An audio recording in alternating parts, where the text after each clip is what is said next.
It was an empire said to be made up of 10 kingdoms. And what I'm focusing on is the lost capital city, which was said to be made up of concentric circles, 3 of water, 2 of land, which matches the Richat structure.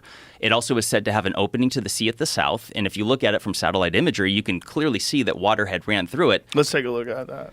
Tell Jimmy what image to pull up so we can...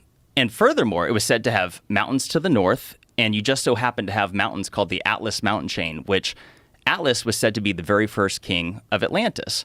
And what's interesting is that the very first known king of Mauritania, which is where the Richat structure is located, is also, their very first known king was also named Atlas. And though I'm not saying that that's the same individual, but what we do today is we pass down names, right? Like people like, oh, my dad's name's John, and so is my son.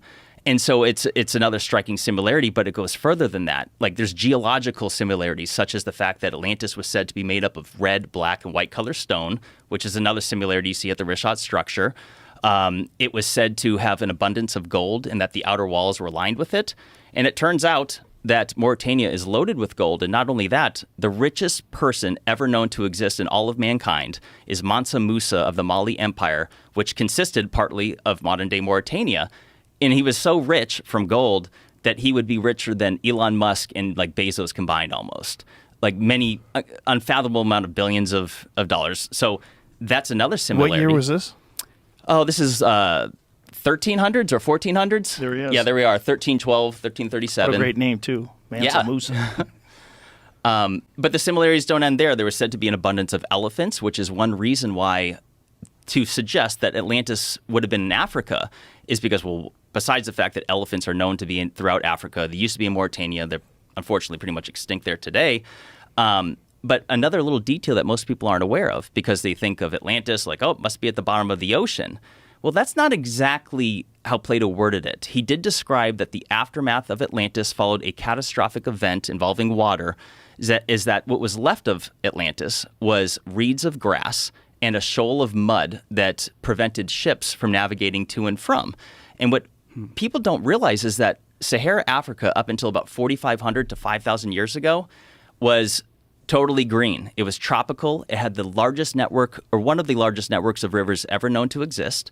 It had the largest freshwater lake ever known to exist, which is Mega Lake Chad, which, just to put this into perspective, it is, if you take all the North American Great Lakes combined, that's 94,000 square miles of surface area, whereas Mega Lake Chad was 139,000. Whoa. Massive. Additionally, Atlantis, the capital, was said to have a river that went just north of it or next to it. And the Tamanrasset River went right through the Richat structure, or just north of it, went all the way to the Atlas Mountains that I described, which is in modern-day Morocco.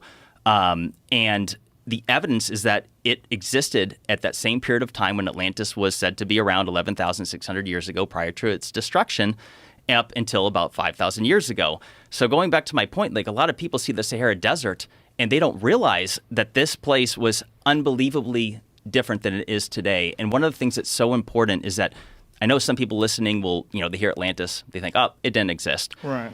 Whether it existed or not, the evidence that we're going to chat about today to show you that there is conclusive evidence, I would say, that catastrophic water erosion, that the ocean had blasted through the Sahara tens of millions of years more recently than previously known. According to the science, 56 to 66 million years ago was the time of the Trans-Saharan Seaway, which was the last time the ocean blasted through it. However, there are a few lines of evidence that say otherwise. Besides the fact that anyone that looks at the Sahara Desert through the Google Earth app, you can see fluvial striations, which is signature traits of water erosion. This is confirmed by other experts that look into these things. I like to mention Randall Carlson. Mm-hmm. He's someone that's analyzed the area and has said, yes, this is catastrophic water erosion.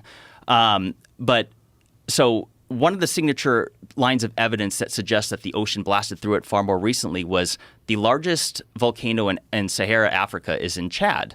It's Mount Kusi, and there is a lava flow that goes through it that is dated at 12,000 or so years ago. The volcano itself is supposed to be somewhere between 1.2 and 2.3 million years ago. But if you look at Mount Kusi to the south, you can see, and I don't know, Jamie, if you're able to bring up one of the photos of that mountain chain, but you can see that the water erosion cuts off that lava flow directly to the south. Yeah, keep going over. A little bit right there. Okay, so go over a couple. That is the mountain, and you can see those striations, which are signature traits of water erosion. All those white blemishes are salt, and I should point out real quick that it is a confirmed fact that much of the Sahara has surface level salt. And you see those white blemishes on that mountain? That is not cloud, that is not snow. Those are salt deposits. And surface level salt that would have been from the ocean? That is what I suggest, because in the middle of that caldera, you have huge patches of salt. And is it reasonable to suggest that that salt existed before the creation of that volcano? Because it seems to me that all that that salt would burn up.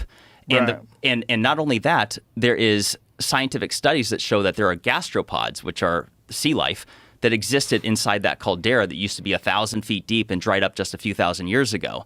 So the fact that this is an 11,000-foot volcano that has salt on top of it, I would say is corresponding evidence that the ocean had once went through it.